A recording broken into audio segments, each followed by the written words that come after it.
नीचे रखे भाई। देखिए, बेल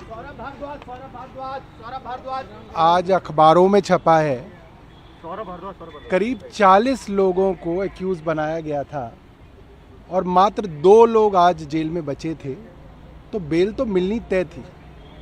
मगर जो सुप्रीम कोर्ट ने आज केंद्र सरकार की इन्वेस्टिगेटिंग एजेंसीज के बारे में कहा है, मुझे लगता है वो केंद्र सरकार के लिए बहुत बड़ी फटकार है।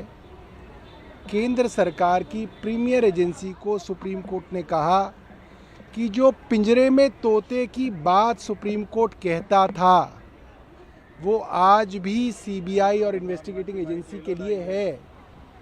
और ये बहुत ज़रूरी है कि ना सिर्फ सीबीआई इंडिपेंडेंट दिखे, इसका परसेप्शन हो कि ये इंडिपेंडेंट है। यानी कि कोर्ट ने कहा कि जिस बदमाशी से, छल कपट से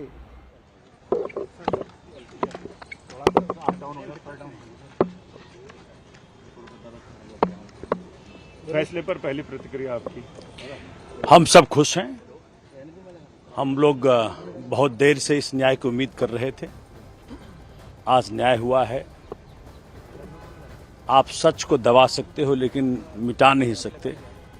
भगवान के घर में देर है लेकिन अंधेर नहीं है। आज दोनों जज साहिबान के सहमति से फैसला है ये, और बहुत जल्द केजरीवाल जी बाहर आएंगे। चूंकि इस केस के बारे में माननीय उच्चतम न्यायालय ने कई बार अपने बेल ऑर्डर्स के माध्यम से बताया कि भाई इसमें किस प्रकार का एविडेंस है, लेकिन आज जो फैसला आया है उससे आम आदमी पार्टी और उस हर व्यक्ति को आज खुशी है जो कि केजरीवाल जी की ईमानदार राजनीति विश्वास करता है। मुख्यमंत्री के रूप में वो दफ्तर में काम करने को लेकर भी स्पष्टता नहीं आई। देखिए, अभी हम जजमेंट को पढ़ेंगे, फिर आपको उस पर आप अपना कमेंट देंगे। लेकिन अब तो सब कुछ चुनावी के मूड में है।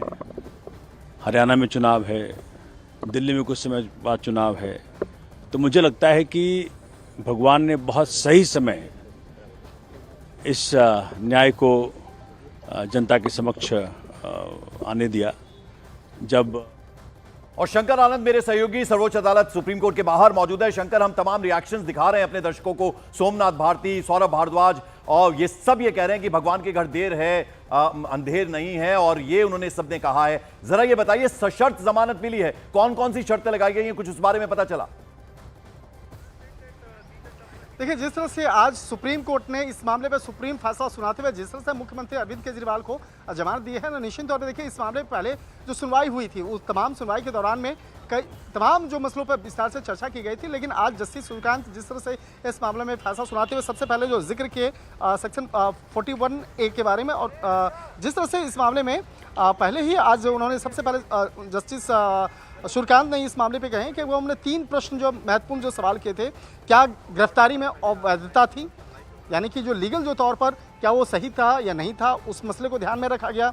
क्या अपीलकर्ता को नियमित जमानत मिलना चाहिए या नहीं मिलना चाहिए। तो ये तमाम जो कई ऐसे मसले थे जिस मामले पर देखिए पिछली सुनवाई के दौरान में अभिषेक मनु सिंह भी तमाम अपने पक्ष को मजबूती से रखे थे, और उनका कहना था कि जिस तरह से यहाँ पर मुख्यमंत्री अरविंद केजरीवाल की बात करें, वो संवैधानिक पद पर बैठे हैं, वो कहीं देश छोड़ के नहीं जा रहे हैं। अगर जाते भी हैं कहीं विदेश छोड़ करके, तो इस मामले की जानकारी जांच एजेंसी और कोर्ट दोनों को देंगे। तो यहाँ पर उनकी जमानत को लेकर क्यों इतनी बात हो रही है। इसके साथ ही उन्होंने कहा कि संविधान पर बैठा हुआ शख्स, और इसके साथ ही वो एक सूबे के मुख्यमंत्री हैं, एक राज्य के मुख्यमंत्री हैं, और राज्य के मुख्यमंत्री को जमानत देने में कैसी दिक्कत है। तो तमाम पक्ष को जिस तरह से मजबूती तौर पे रखा गया। तो शंकर, जरा 2 बातें समझाइए। एक तो ये, क्या शर्त में ये भी रखा गया है कि मुख्यमंत्री के तौर पर क्या सचिवालय जा पाएंगे अरविंद केजरीवाल, एक ये, और दूसरा ये कि क्या आज शाम तक जेल से बाहर आ सकते हैं अरविंद केजरीवाल, क्योंकि कौन कौन सी फॉर्मेलिटीज ऐसे में रहती हैं, जरा उसके बारे में भी हमारे दर्शकों को बताएं।